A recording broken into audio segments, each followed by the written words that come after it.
Yeah, I think it's time for a new shirt.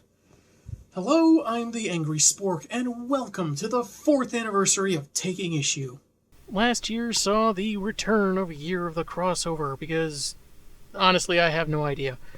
We saw some very peculiar mixing of characters, some follow-ups and retreads, and some very welcome and pleasant surprises. And as this season premiere approached, I was wondering what special episode I would do, and I settled on a thought experiment I had about a year ago.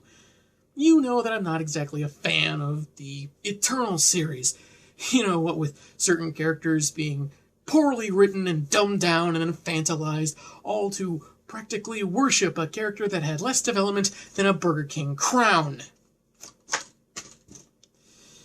But they say it's so easy to criticize, and I was wondering how I, your humble reviewer, might make Batman Eternal more palatable.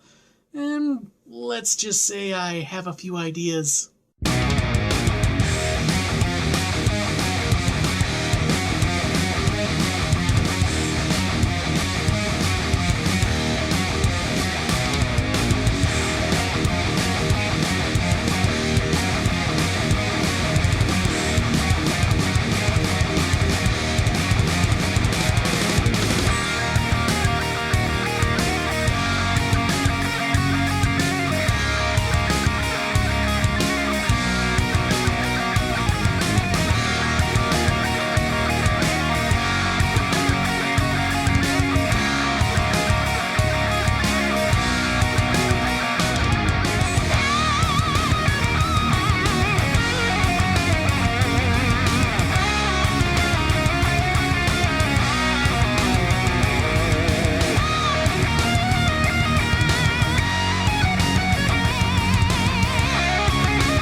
What is eternal? The man or the moment? The act or the reason? Okay, first things first. The retcons of the Flashpoint reboot aren't a thing, more or less. We're sticking with post-crisis history here because many of the problems with the stories involve reinventions that were only written because of mandates from higher-ups that weren't paying attention to slumping sales, and numerous readers pointing out why they didn't like the reworkings we'd already gotten. See, if a doctor has a patient with a huge chunk of lumber lodged in their leg, the answer is not to stab them repeatedly with more bits of wooden debris. A shocking revelation, I know, but it's true. The story would start off similarly enough, just probably without the leap forward to Batman's capture. I felt that was a bit overly dramatic. Batman and Gordon still face Pig's men, leading to the subway crash. Important change here, don't give away a piece of evidence to Gordon's innocence right after the accident he's framed for. When you have Jim himself say how the box could not have exploded or caused the crash, you pretty much kill a lot of tension, and it makes even less sense for the Commissioner to later give up on himself and think that his de-aged mind is failing him. Save it for a couple issues later at the earliest, after his arrest, where he mentions it to a trusted officer who says he'll look into it, but obviously won't. There is an arguably better point to bring it up, but I'll get to that later. The new cop in town would have to be someone other than Bard. because he was more of an honest PI before the reboot, and not likely to conspire to frame Gordon. Jack Forbes is the likeliest candidate, even though he was too transparently corrupt. You didn't see nothing. I don't know why people are always bad-mouthing the Mafia. But that could be fixed by characterizing him as less obviously in the mob's pocket. Make him appear as idealistic as Bard so as to take his place in trying to earn Batman's trust, kind of getting it but not really, then revealing he's in on the whole thing. Now we arrive at notable retcon victim Stephanie Brown. Instead of her just having skills for convenience's sake, her history is maintained. She'd been spoilered despite being repeatedly told to quit.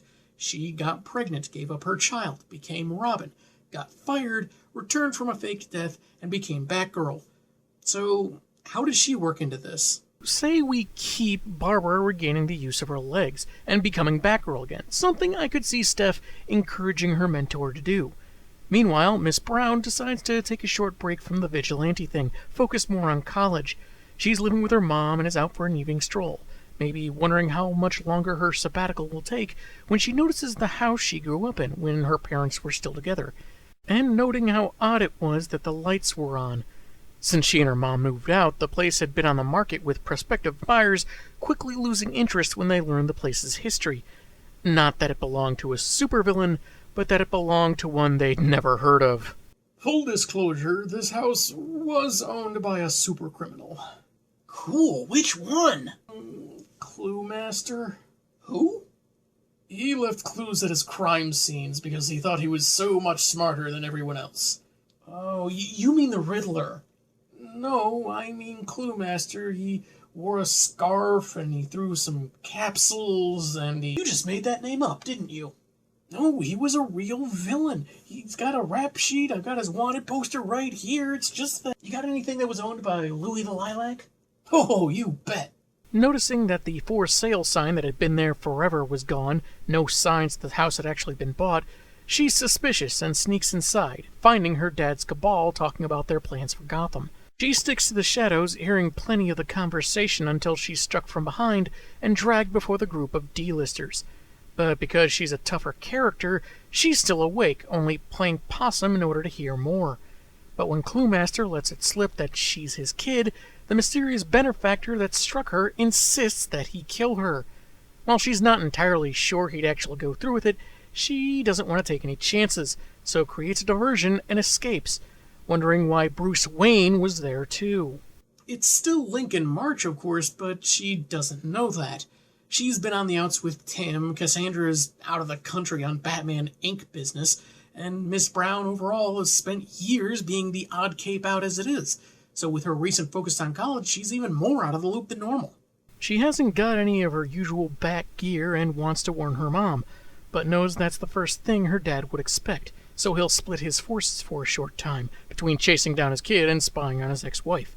Fearing for her mother's safety, she finds a payphone and calls her, only to say that she's going to be gone for a while on extracurricular work. Crystal can sense some tension in her voice, but isn't sure what the problem is. As this version would be aware of her daughter's crime fighting, she figures it might have something to do with capes, but with her close attention to the studies lately, it might be nothing. For now, all she can do is wait and trust in Stephanie's judgment. No, she would not be vaguely involved with Clue Master's scheme, so that plot hole doesn't exist. Forbes focusing on taking down Batman rather than Gotham's loony bin is fine, and even Falcone's return works for the story at large. Barbara would still be acting rashly because of her father's predicament, and I could see Jim denied bail and awaiting trial in Blackgate. Red Robin would still investigate the mystery over these sick kids, but he felt overly arrogant in the original story, looking into the case because Batman overlooked it with everything going on, rather than just providing support because Bats didn't have the time. So Jerk Tim is thankfully not a thing here. Sure, there can still be animosity between the two, left over from the death of the family storyline, Joker terrorizing and threatening Batman's sidekicks, but in the original Eternal story, something about Tim's attitude didn't feel earned or natural, at least to me.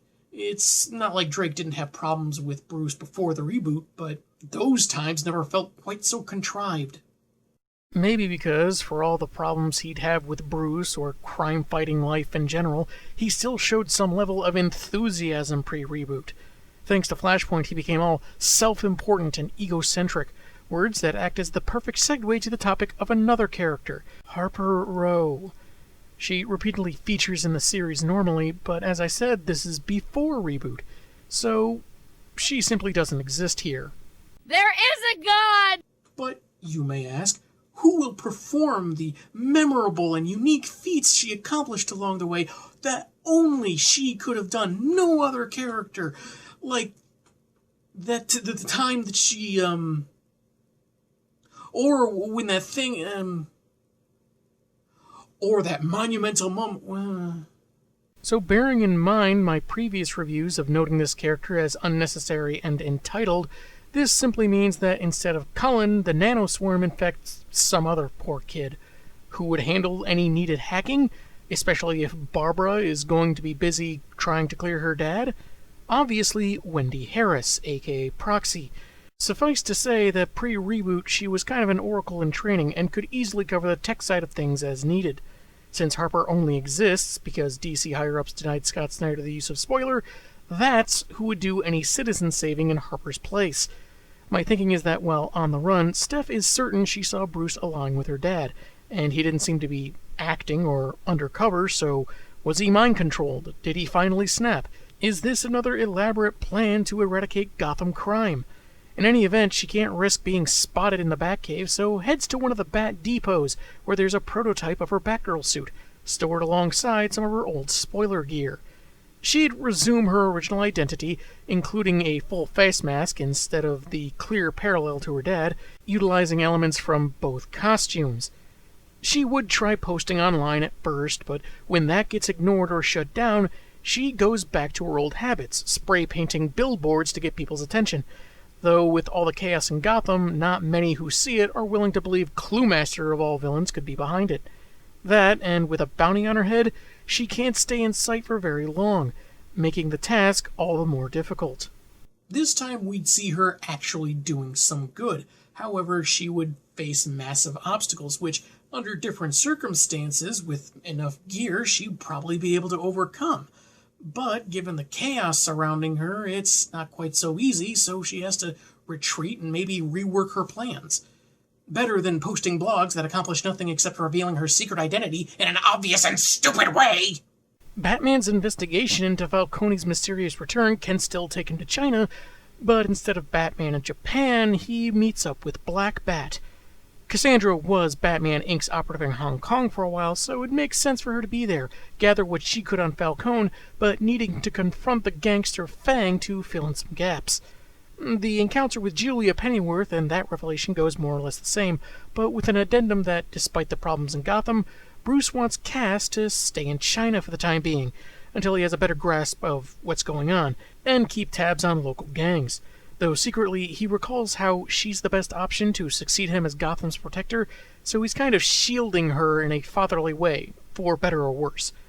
As for Carmine Falcone's feud with Catwoman, it kind of felt there, just another distraction for Batman, kind of common for this story. Can't say much I'd change about it, but if it wasn't a thing at all, I don't think we'd lose very much. As for Gordon's trial, I'd definitely show more than just the prosecution's opening arguments for a couple of pages. Actually show the defense, Gordon on the stand.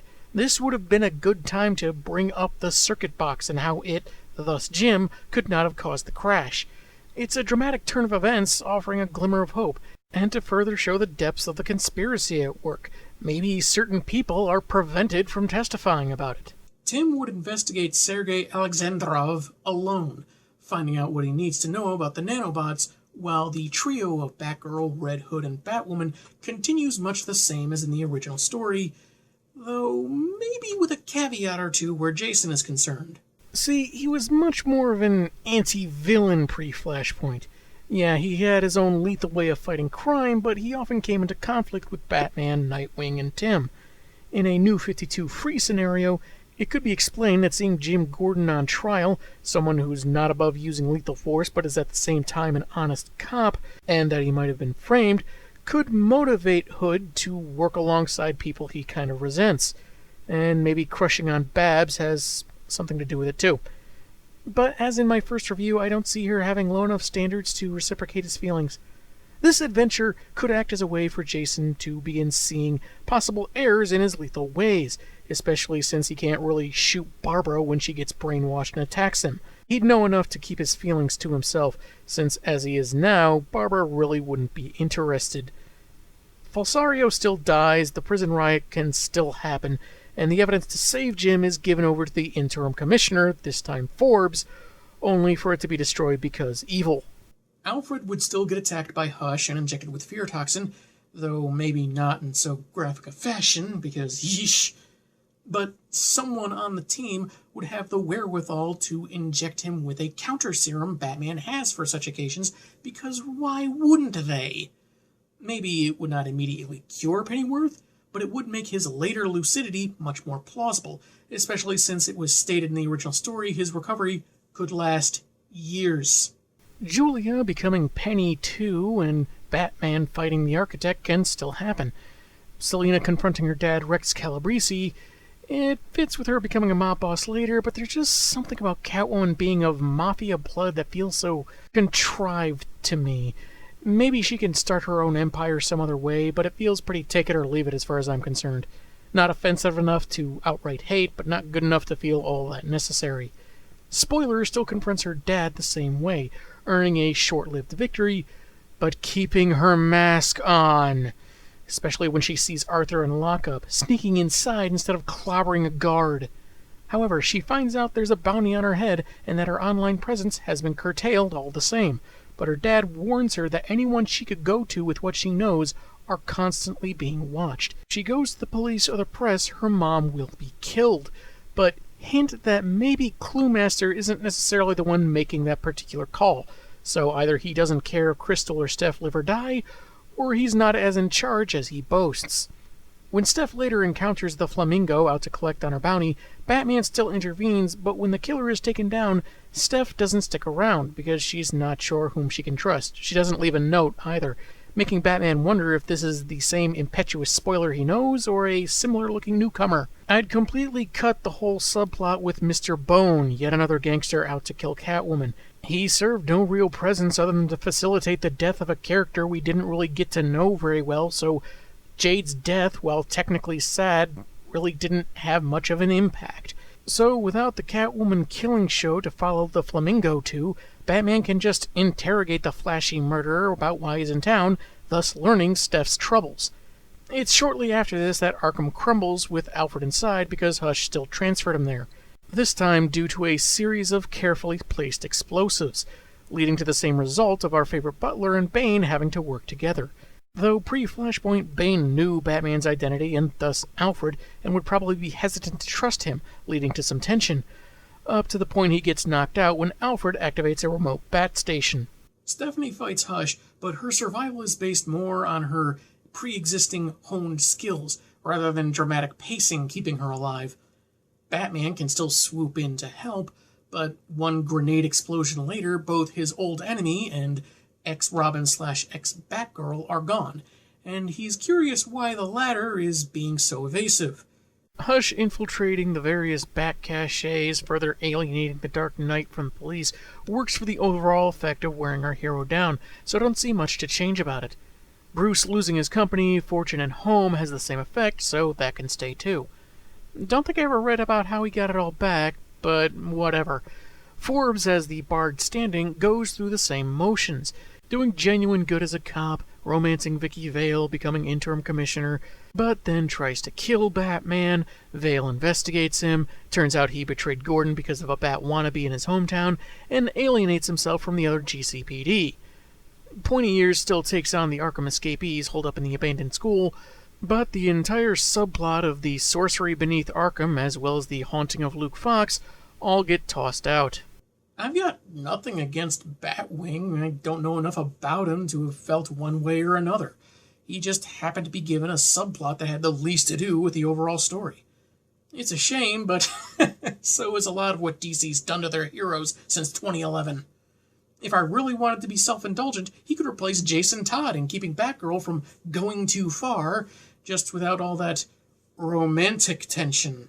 Forbes tries to make things right for realsies this time by working with Gordon, who in this case would be at home. See, because Batman had no reason to trust this guy, and he's not a complete moron, he'd have kept a backup of the evidence clearing Gordon and gotten it to someone like Harvey Bullock, so Jim would be out of prison by now. Batman sees the Riddler and finds out nothing.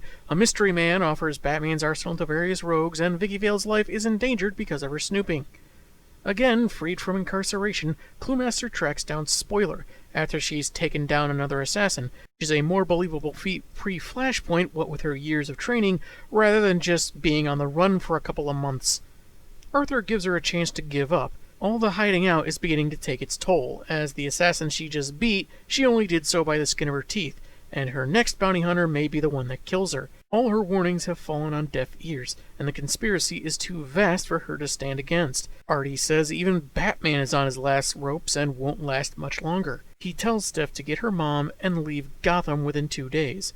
Otherwise, she'll end up dead, and he won't even try to stop it. They part ways with Cluemaster hiding the fact that he doesn't really want his daughter to die, but he also doesn't want everything he's worked for to be all for nothing. Steph goes home, informs her mom that they have to leave, and the next day they're at a train station, ready to board a rail to Metropolis. Stephanie excuses herself, implying she's going to be back, hugs her mom, and takes off while Crystal finds her seat. When the train starts moving and her daughter still hasn't returned, the woman reaches for her phone and finds something else in her purse. A small, unfamiliar object, wrapped in a note that says, "Sorry, I love you," in Stephanie's handwriting. The last we see of Crystal Brown is her shocked expression as she unwraps the paper. As Steph leaves the train station, she's confronted by 2 large henchmen and the new crime boss in town, Selina Kyle, insisting the girl come with them to discuss her father. But I can hear some people saying, hey, what about the nanoswarm from Mad Hatter? The one that took over Red Robin and Batgirl and Red Hood, as well as a bunch of kids around Gotham. Who helps them out in that jam? If not Bluebird. Easy. Proxy. She's called in to remotely monitor the situation because Babs trusts her skills, and she works her magic to put the kibosh on Hatter's scheme. Anyway, Selina caught wind of someone's online fuss about Cluemaster, though Stephanie made sure not to reveal her secret identity this time, as well as graffiti on the streets, and recalling seeing Artie among the villains accepting Batman's wonderful toys, didn't need much detective work to track the girl down, though she is mum about Spoiler's dual identity simply out of courtesy. So she keeps Steph in her casino in her civilian garb to avoid the awkward question of why she was changed into her Spoiler getup in the first story. After some mutterings in his own grapevine, Bats barges in, either alone or with Red Robin, to retrieve Stephanie, surprised she's not talking to either one of them. Much like in the original, the ones after the bounty on her head already think she's with Catwoman, so it only means more chaos if she stays, so she reluctantly agrees to go with the Capes. She stays in the Robin's nest, and it's Tim pressing her for information. Even with the long-established uneasiness between her and Bats, Drake can't imagine she'd withhold important information at a time like this, but even if she doesn't trust the boss, she can always trust her on-again, off-again boyfriend. Stephanie tests that theory by stating that among her dad's villain buddies planning the destruction of Gotham was Bruce Wayne. Tim's in disbelief, of course, but Steph doesn't seem to be lying. She swears she saw the billionaire, and even if it was a clone or he was mind-controlled, she couldn't risk going to him directly, or any of the sidekicks, in case he'd concocted some kind of preemptive excuse to discredit her claims. Tim was never told anything and promises to contact the others, see what they can find out, compare timetables before going to Bruce. Until then, it'd be best if Steph got some rest and gathered her strength. Now, for some, I know it'll be a tough sacrifice getting rid of a version of Stephanie that admits to lazily trying to expose her dad because she wants to prove herself to him, and that conversation about the lack of buttons on Selina's blouse, but I think we'll be okay without those things. Achilles Milo was kinda well known as a villain, so I don't think he'd be working at Arkham.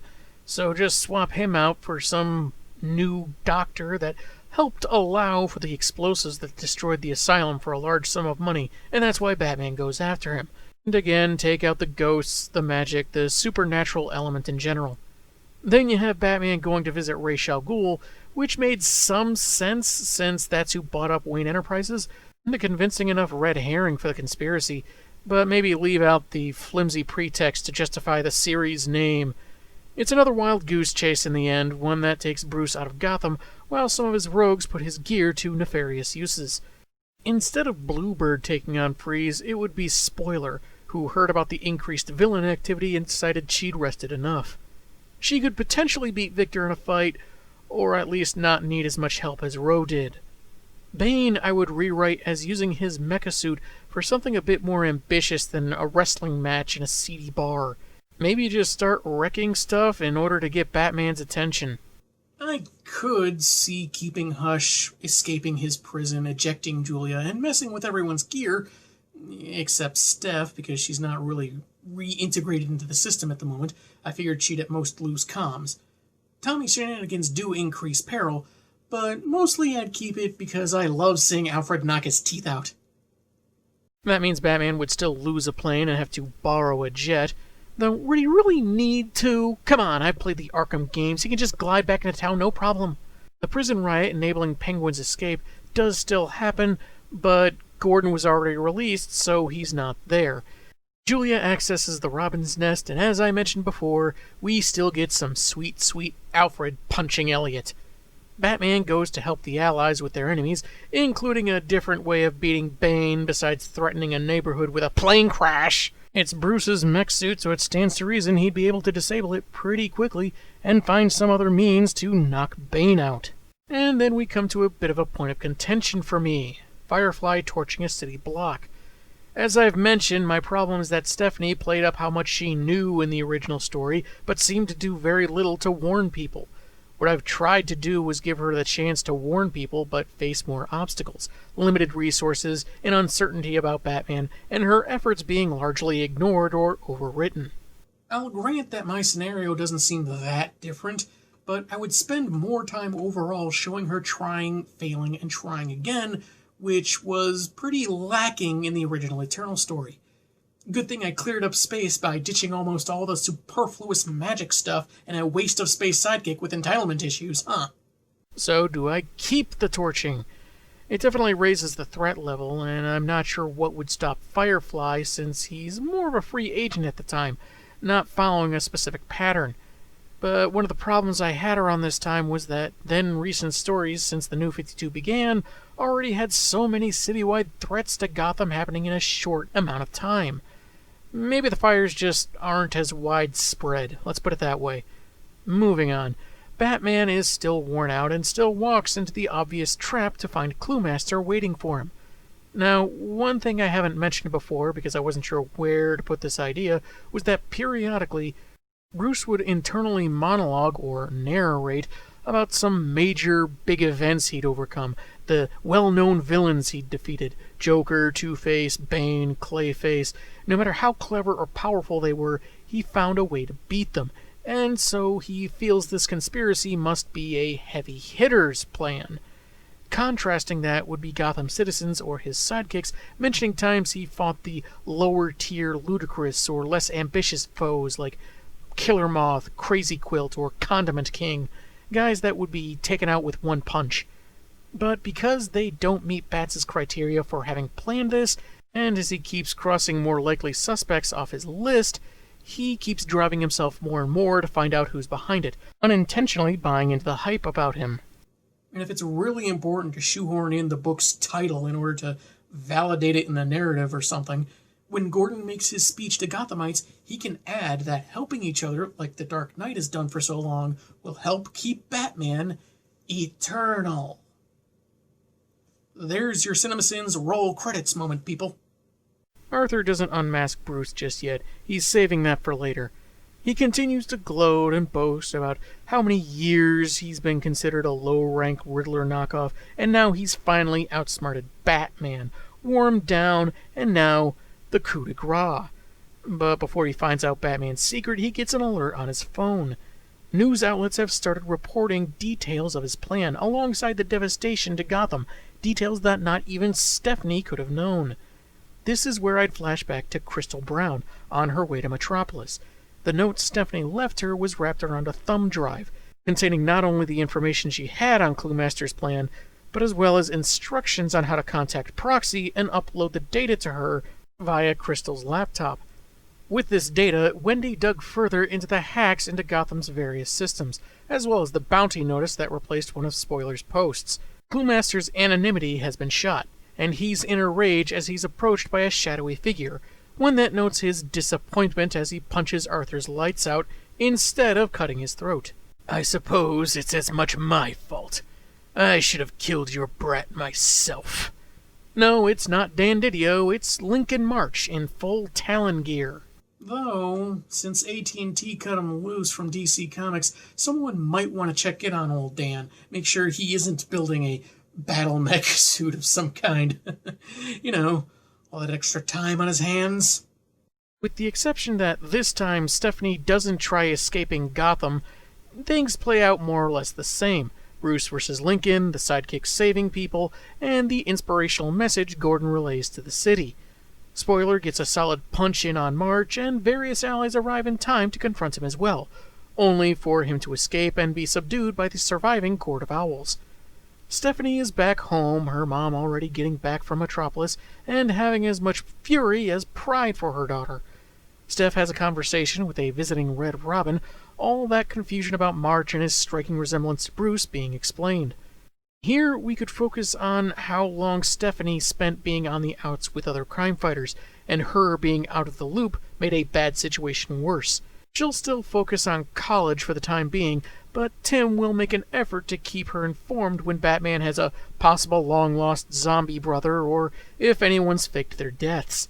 Orb still offers to inform Vicky Vale on the more intricate details of the conspiracy he was a part of, though I imagine he should be in jail. Batman and Gordon still have their chat at the end. So, that's how I would have improved Batman Eternal in a pre-Flashpoint setting. It'd have been several issues shorter, fewer people would have died, and no one would have become lesser for an unnecessary character addition. Now, what did you think of this? Was this better, at least in theory, than the story we got? Was it worse? Did I leave out your favorite moment, or did I create a new one? Am I being self-indulgent, or did I not go far enough? Leave a comment and let me know. I'm the Angry Spork, and man, have I got issues.